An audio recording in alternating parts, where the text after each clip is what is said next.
बच्चों आज फिर नया वीडियो क्लास 11th के लिए प्रश्न लिखेंगे। समाकलन किसे कहते हैं, है ना। समाकलन किसे कहते हैं, समाकलन किसे कहते हैं और यह कितने प्रकार का होता है, किसे कहते हैं, यह कितने प्रकार का होता है, यह कितने प्रकार का होता है ना। चलो अब बात करते हैं समाकलन। तो इसका आंसर है, क्या आंसर लिखेंगे इसका, देखो कि किसी राशि के अनेक अवयवों को, किसी राशि के अनेक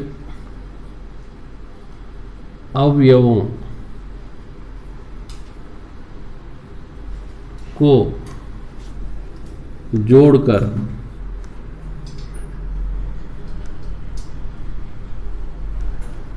संपूर्ण राशि प्राप्त करना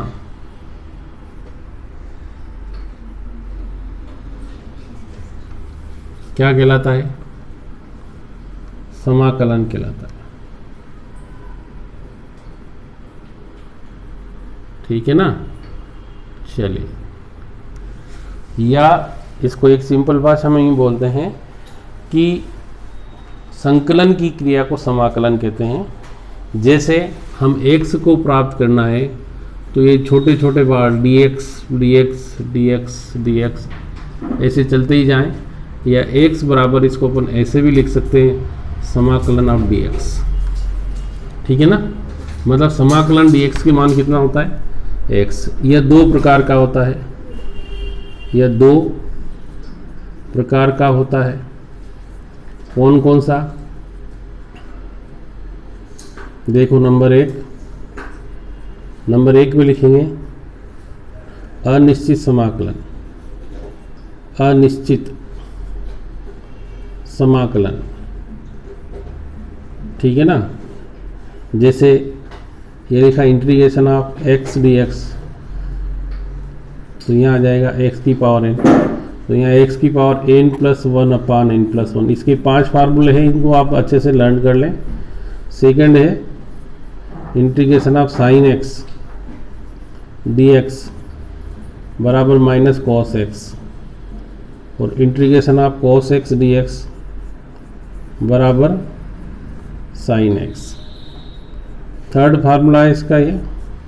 फोर्थ है इंटीग्रेशन ऑफ e की पावर x dx बराबर e की पावर x, और फिफ्थ 4 ही कर लें कोई भी है। और इसके बाद अपना सेकेंड जो है वो होता है निश्चित समाकलन, निश्चित समाकलन। अब निश्चित समाकलन क्या होता है ये दो देखें आप।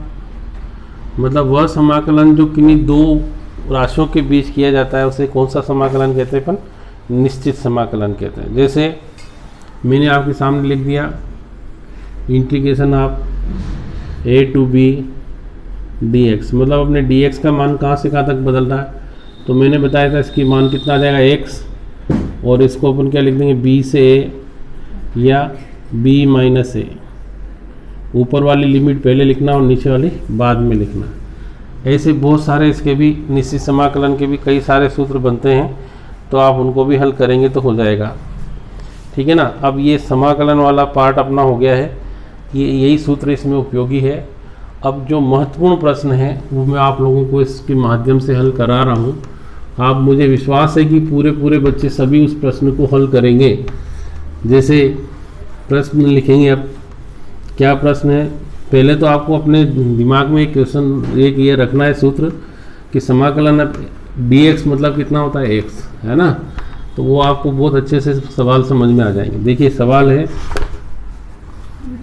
समाकलन विधि से गति के समीकरण सिद्ध करो। समाकलन प्रश्न लिखना है, समाकलन विधि से गति का प्रथम समीकरण, बच्चों बहुत महत्वपूर्ण प्रश्न हल करा रहा हूँ। प्रथम समीकरण क्या है? प्रथम समीकरण सबको मालूम है ना, v बराबर u प्लस ए टी सिद्ध करो। ये मैक्सिमम टाइम परीक्षा में आता है। अब कैसे हल करेंगे इसको देखिए आप, तो क्वेश्चन समझ में आ रहा होगा। अब देखिए आप, अब हमको इसका आंसर लिखना है, तो अपन स्टार्ट करें। हम जानते हैं कि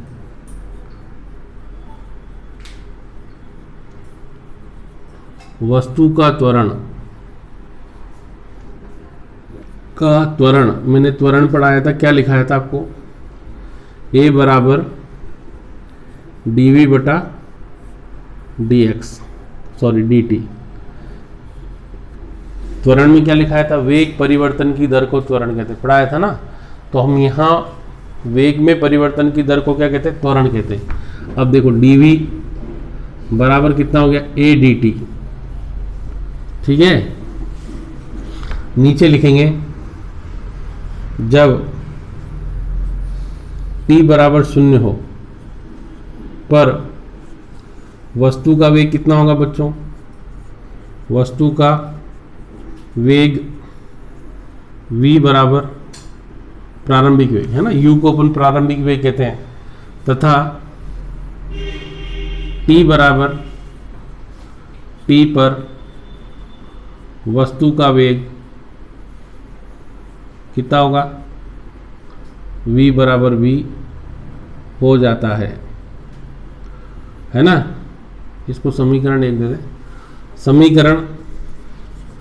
समीकरण 1 का सीमा शर्तों के साथ समाकलन करने पर, है ना। तो कैसे करेंगे? आ जाए अपन समाकलन के लिए। तो देखो यहाँ अपन ने dv बराबर, a तो कांस्टेंट है इसलिए बाहर आ जाएगा, और यहाँ आ जाएगा dt। अब आप लोगों को ये ध्यान रखना, ये a नियतांक है, यहाँ पर केवल बदल p रहा है इसलिए इसको अपन बाहर ले लेंगे।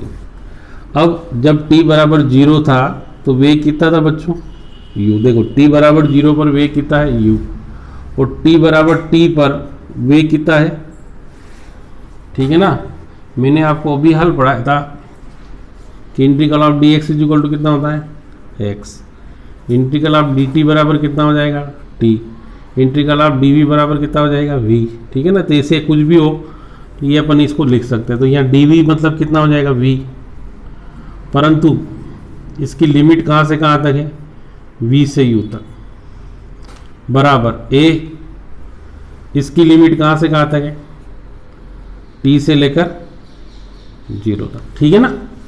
अब आप लिमिट पुट करेंगे। पहले लिमिट कौन सी? v माइनस u बराबर a और t माइनस, ठीक समझ में आ रहा। अब क्या करेंगे? हमारे पास v minus u, v minus u बराबर कितना आ गया? या v बराबर कितना? यही गति का प्रथम समीकरण है। किसका समीकरण है यह? गति का प्रथम समीकरण। देखो मैंने कौन सी मेथड सेल कर दिया, 3 अलग अलग मेथड है। तो पहली मेथड तो मैंने सामान्य बताई थी, दूसरी आपको ग्राफ विधि, और तीसरी कौन सी? समाकलन। अब समाकलन विधि से गति का दूसरा समीकरण हल करना। देखिए समाकलन विधि से गति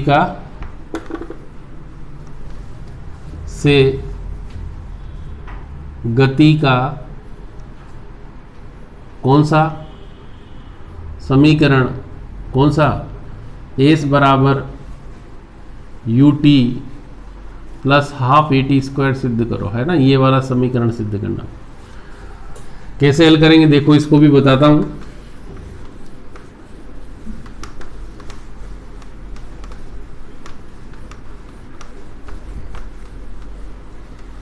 देखना है ना। अब यहां लिखेंगे, हम जानते हैं कि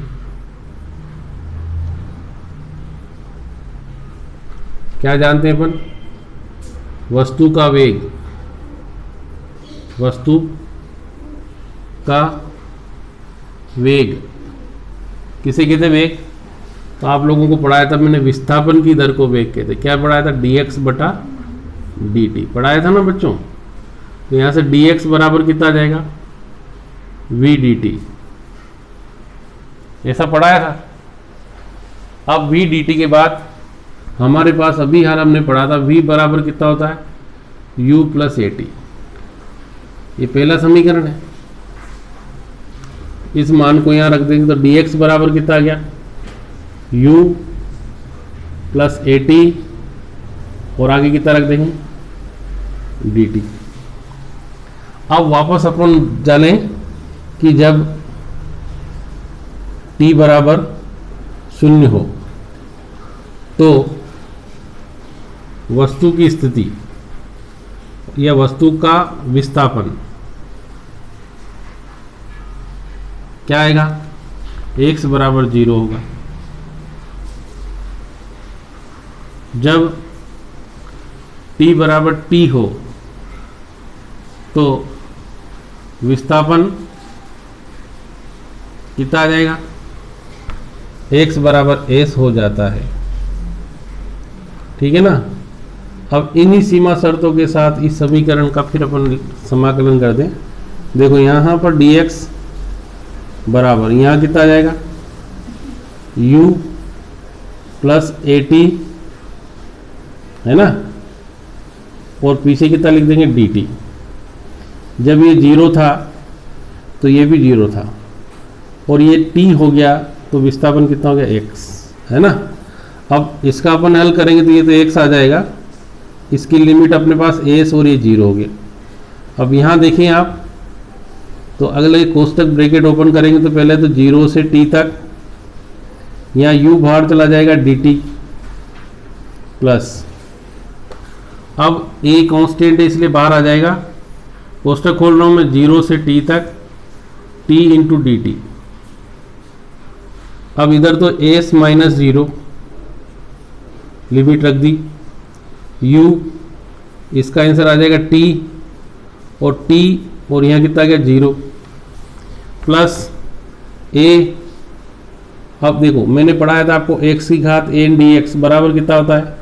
x की घात n प्लस 1 अपान n प्लस 1। तो बच्चों यहाँ से देखेंगे t की घात कितनी? 1 है, तो यहाँ आ जाएगा t की घात 1 धन 1 बटा 1 धन 1, और ऊपर कितना आ जाएगा? यहाँ t और यहाँ, ठीक है ना। अब अपने पास यहाँ से देखें आप, s बराबर, इसको अपन u ब्रैकेट में लिखेंगे t माइनस 0 प्लस a, और यहाँ कितना क्या? t स्क्वायर माइनस 0 अपान 2। तो देखिए s बराबर यू टी प्लस 1 बटा 2 ए टी स्क्वायर। ये किसका समीकरण आ गया अपने पास? गति का दूसरा समीकरण। ठीक है। अब फिर से गति का तीसरा समीकरण, समाकलन विधि से किसका? गति का तीसरा समीकरण। क्या है तीसरा समीकरण? आप लोगों को मैंने बता रखा है कि v square is equal to U square plus 2as। ये गति का तीसरा समीकरण कौन सी विधि से हल करना है? समाकलन विधि से। तो समाकलन विधि से गति का तीसरा समीकरण कैसे हल करेंगे? आप लोगों को फिर से वही, ये लिख लिया होगा आप लोगों ने, मैं मिटा देता हूं इसको। देखिए तीसरा समीकरण हल करने के लिए हम जानते हैं कि किसी वस्तु का त्वरण, क्या है त्वरण की परिभाषा? विस्थापन की दर को, वेग परिवर्तन की दर को त्वरण कहते हैं, है ना। यहाँ लिखेंगे त्वरण की परिभाषा से, है ना। क्या लिखेंगे? त्वरण की परिभाषा से। क्या है परिभाषा? बोलो जल्दी से, हैं? वेग परिवर्तन की दर को अपन क्या कहते हैं? त्वरण कहते हैं। तो यहाँ dv बटा dt लिख देते हैं, ठीक है ना। अब क्या करें? समीकरण में क्या करें? dx बटा dx का क्या करने पर अपन को? गुणा करने पर। तो क्या करेंगे? यहाँ a बराबर अपने पास कितना हो जाएगा? dv upon dt into dx बटा ठीक है ना बच्चों। तो a बराबर, अब dv बटा मैंने इसके अंदर लिख दिया dx गुणित dx बटा dt। मैंने क्या कर दिया, जो अपना न्यूमरेटर डिनोमिनेटर था इसको ट्रांसफर कर दिया, dt को इधर ले गया और dx को इधर लाया। लिख सकते हैं अपन 4 गुणित 5 या 5 गुणित 4, बात एक ही होती है। आप लोगों को ये पढ़ने को मिला था वेग किसे कहते हैं, विस्थापन। जहाँ x विस्थापन है तो विस्थापन की दर को क्या कहते हैं, वेग कहते हैं। तो dx बटा dt को क्या लिख देंगे अपन, v लिख देंगे। अब अपने पास कितना बच गया, dv बटा dx। अब dx का अपन इधर गुणा कर दें तो कितना आ जाएगा अपने पास, a इंटू डी एक्स बराबर v इंटू डी वी। अब अपने पास ये समीकरण बन गई। फिर वापस जब कितना हो, v बराबर u हो, जब वस्तु प्रारंभिक वेग हो तो उसका विस्थापन x बराबर कितना होगा, 0, तथा जब v बराबर v हो तो x बराबर कितना हो जाएगा, x होता है ना, x बराबर s होता है। तो अब अपन इसका समाकलन करेंगे। देखो a तो कांस्टेंट है इसलिए बाहर आ जाएगा, dx बराबर v तो और दोनों चेंजेबल है इसलिए dv अंदर ही रहेगा। यहाँ कितना होगा, u कब होगा, ये 0। जब ये v हो जाएगा तो ये कितना हो जाएगा, s। अब यहाँ अपन आगे देखें, a अपने पास x बच जाएगा, यहाँ कितना हो गया s, और ये बराबर इस v का समाकलन करेंगे तो कितना आ जाएगा, v स्क्वायर अपॉन 2, और ऊपर कितना आ जाएगा, v और u। तो ये तो s माइनस 0 बराबर 1/2, यहाँ लिख देंगे v square minus u square, क्योंकि अपने पास लिमिट है। अब ये 2as, 2 का इधर मल्टीप्लाई कर दिया, उधर बच गया अपने पास v स्क्वायर माइनस, इसको इधर ले लेंगे तो u square plus 2as equal to कितना, या v square is equal to कितना, u square plus 2as। This is the third equation of motion. ये यही गति का कौन सा समीकरण है, तीसरा समीकरण। बच्चों अब आप लोगों को मैंने यूनिट सेकेंड, थर्ड ना, यूनिट सेकेंड अपनी आज फिनिश हो गई है। मैं अब कल से जो भी छात्र ऑनलाइन पढ़ना चाहेगा उसको यूनिट थर्ड स्टार्ट करेंगे, ठीक है ना। तो थर्ड यूनिट आप लोग कल ठीक 8 बजे मेरे YouTube चैनल पर ऑनलाइन रहेंगे, तो जैसे स्कूल में पढ़ने को मिलता है ऐसे ही मिलेगा। इसके लिए आपको एक काम करना होगा, मेरे चैनल को सब्सक्राइब करें। अगर आप चैनल सब्सक्राइब कर लेंगे तो आपको जैसे ही मैं ऑनलाइन आता हूँ आपको आपके इस पर नोटिफिकेशन आ जाएगा मोबाइल में। तो 8 बजे का टाइम अपने लिए परफेक्ट रहेगा, क्योंकि उस समय सभी बच्चे अपने घर का काम वाम करके भी फ्री हो जाते हैं। और 8 बजे ठीक सभी बच्चे ऑनलाइन रहेंगे कल से, तो आपको मैं यूनिट नंबर 3 स्टार्ट कर दूंगा। आप मेरे चैनल को सब्सक्राइब करें तथा मेरे वीडियो यदि आपको पसंद आए तो लाइक करें। Thank you, have a nice day.